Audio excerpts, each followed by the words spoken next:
Genesis chapter 25. When Isaac was so old that his eyesight had failed him, he called his older son Esau and said to him, "Son." "Yes, father," he replied. Isaac then said, "As you can see, I am so old that I may die now at any time. Take your gear, therefore, your quiver and bow, and go out into the country to hunt some game for me. With your catch, prepare an appetizing dish for me, such as I like, and bring it to me to eat, so that I may give you my special blessing before I die." Rebekah had been listening while Isaac was speaking to his son Esau. So when Esau went out into the country to hunt some game for his father, Rebekah said to her son Jacob, "Listen, I overheard your father tell your brother Esau, 'Bring me some game and with it prepare an appetizing dish for me to eat, that I may give you my blessing with the Lord's approval before I die.' Now, son, listen carefully to what I tell you. Go to the flock and get me 2 choice kids. With these I will prepare an appetizing dish for your father, such as he likes. Then bring it to your father to eat, that he may bless you before he dies." But my brother Esau is a hairy man," said Jacob to his mother Rebekah, "and I am smooth-skinned. Suppose my father feels me. He will think that I am making sport of him, and I shall bring upon myself a curse instead of a blessing."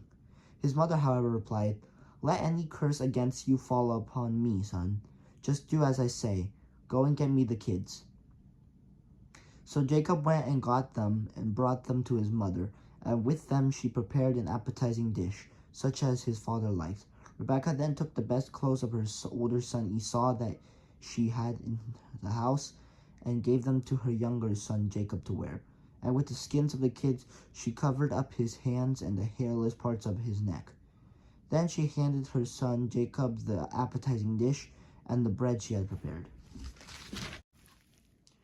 Bringing them to his father, Jacob said, "Father." "Yes," replied Isaac. "Which of my sons are you?" Jacob answered his father, "I am Esau, your firstborn.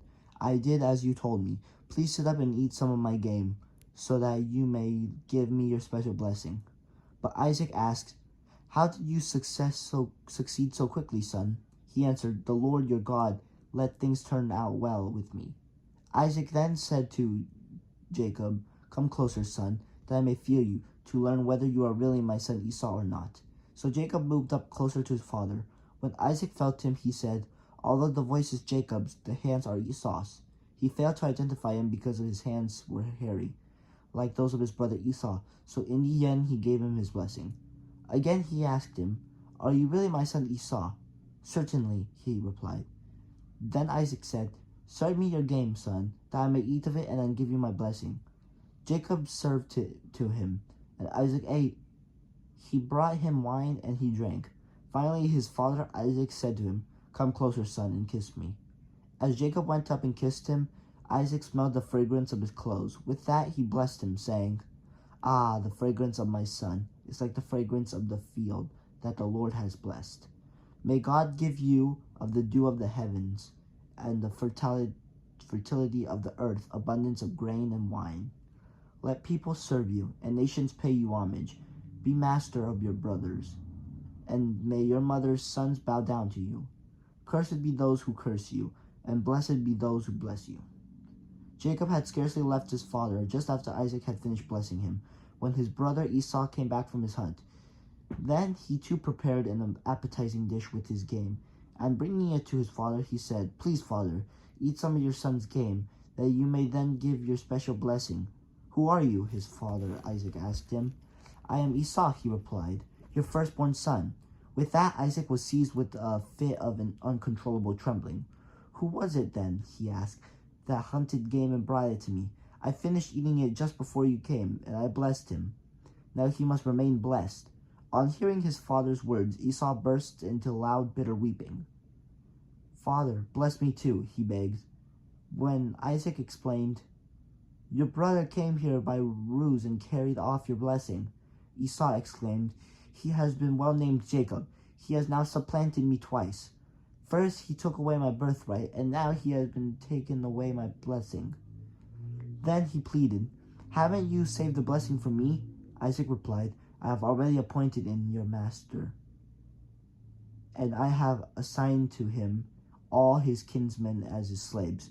Besides, I have enriched him with grain and wine. What then can I do for you, son? But Esau urged his father, Have you only that one blessing, father? Bless me too. Isaac, however, made no reply, and Esau wept aloud. Finally Isaac spoke again and said to him, Ah, far from the fertile earth shall be your dwelling, far from the dew of the heavens above. By your sword you shall live, and by your brother you shall serve. But when you become restive, you shall throw off his yoke from your neck. Esau bore Jacob a grudge because of the blessing his father had given him.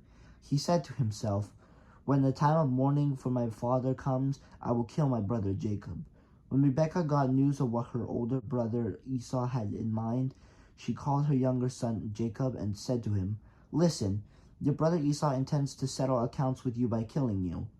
Therefore, son, do what I tell you. Flee at once to my brother Laban in Haran, and stay with him a while until your brother's fury subsides, until your brother's anger against you subsides, and he forgets what you did to him. Then I will send you and bring you back. Must I lose both of you in a single day? Rebekah said to Isaac, I am disgusted with life because of the Hittite woman. If Jacob also should marry a Hittite woman, a native of the land like these women, what good will life be to me? Genesis chapter 28. Isaac therefore called Jacob, greeted him with a blessing, and charged him, You shall not marry a Canaanite woman.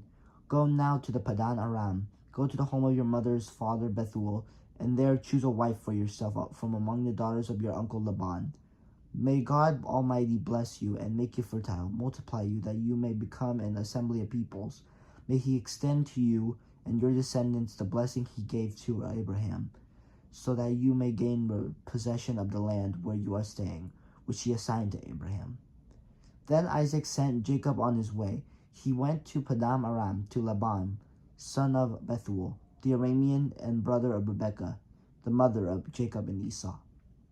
Esau noted that Isaac had blessed Jacob when he sent him to Padan Aram to get himself a wife there, charging him, as he gave him his blessing, not to marry a Canaanite woman, and that Jacob had obeyed his father and mother and gone to Padan Aram.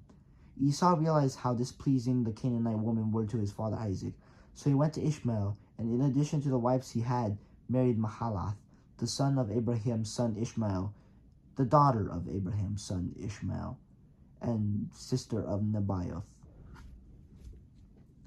Jacob departed from Beersheba and proceeded towards Haran. When he came upon a certain shrine, as the sun had already set, he stopped there for the night. Taking one of the stones of the shrine, he put it under his head and lay down to sleep at that spot. Then he had a dream. A stairway rested on the ground, with its top reaching to the heavens, and God's messengers were going up and down it. And there was the Lord standing beside him, saying, I, the Lord, am the God of your forefather Abraham, and the God of Isaac. The land on which you are lying I will give to you and your descendants.